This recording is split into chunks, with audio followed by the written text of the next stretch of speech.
Top au conseil universel. Pourquoi deux personnes qui mangent la même chose, font le même sport et dorment le même nombre d'heures n'ont pas les mêmes résultats sur leur santé? Eh bien, tout est dans votre ADN. Bienvenue dans le polymorphisme génétique et l'épigénétique. Pourquoi votre santé doit être sur mesure. Aujourd'hui, on va plonger dans les coulisses de l'ADN pour comprendre pourquoi nous ne sommes pas tous égaux. On va décrypter le polymorphisme génétique et l'épigénétique, ces deux piliers invisibles qui expliquent pourquoi une méthode universelle, ça ne fonctionne pas. Tout est dans l'activation et l'expression de vos gènes. Votre ADN, c'est comme le script et l'épigénétique, elle, c'est le metteur en scène qui décide quelles scènes seront jouées ou coupées au montage. Et vous allez voir comment vos habitudes de vie, votre environnement et même votre stress peuvent allumer ou éteindre certains gènes. Fini les régimes copier-coller et les conseils valables à tout le monde.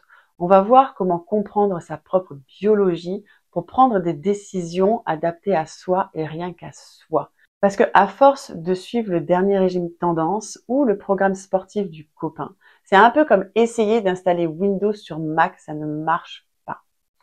Polymorphisme génétique, pourquoi nous ne fonctionnons pas tous pareil? Le polymorphisme génétique, c'est une variation naturelle de l'ADN entre individus.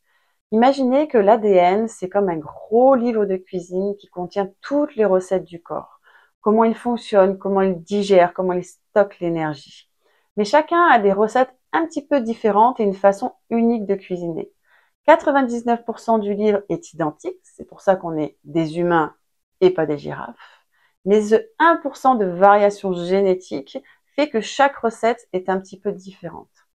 Certains ont de bonnes recettes pour dégrader le café, d'autres non. Certains ont un super mode d'emploi pour transformer le sucre en énergie et d'autres le stockent directement dans les poignées d'amour. On va voir 3 exemples concrets pour illustrer ce qu'est le polymorphisme génétique. On va prendre le café.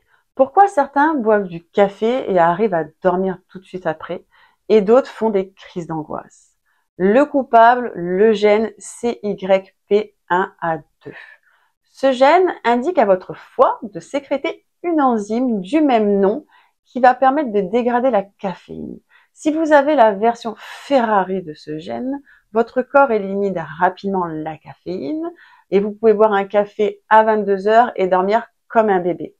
Par contre, si votre corps dégrade mal la caféine, elle va rester longtemps dans le sang et bienvenue, palpitations, crises d'angoisse et insomnie. Conclusion, on n'a pas tous la même tolérance à la caféine, donc ne jugez pas trop les personnes qui tremblent après un cappuccino. Et je parle en connaissance de cause. En exemple 2, on va prendre la prise de poids et le sucre. Pourquoi certains peuvent manger des burgers et ne jamais prendre de poids et d'autres prennent 2 kilos juste en les regardant? Le coupable, le gène AMY1.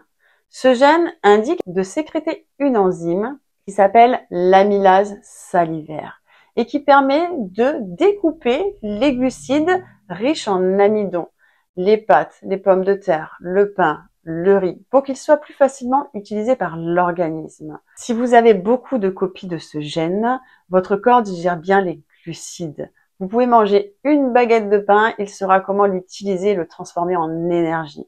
Par contre, si vous avez peu de copies de ce gène, votre corps digère mal les glucides et va les stocker directement en prévision d'une famine qui n'arrivera sûrement jamais. En conclusion, ne pas suivre le dernier régime à la mode sans comprendre comment l'on fonctionne.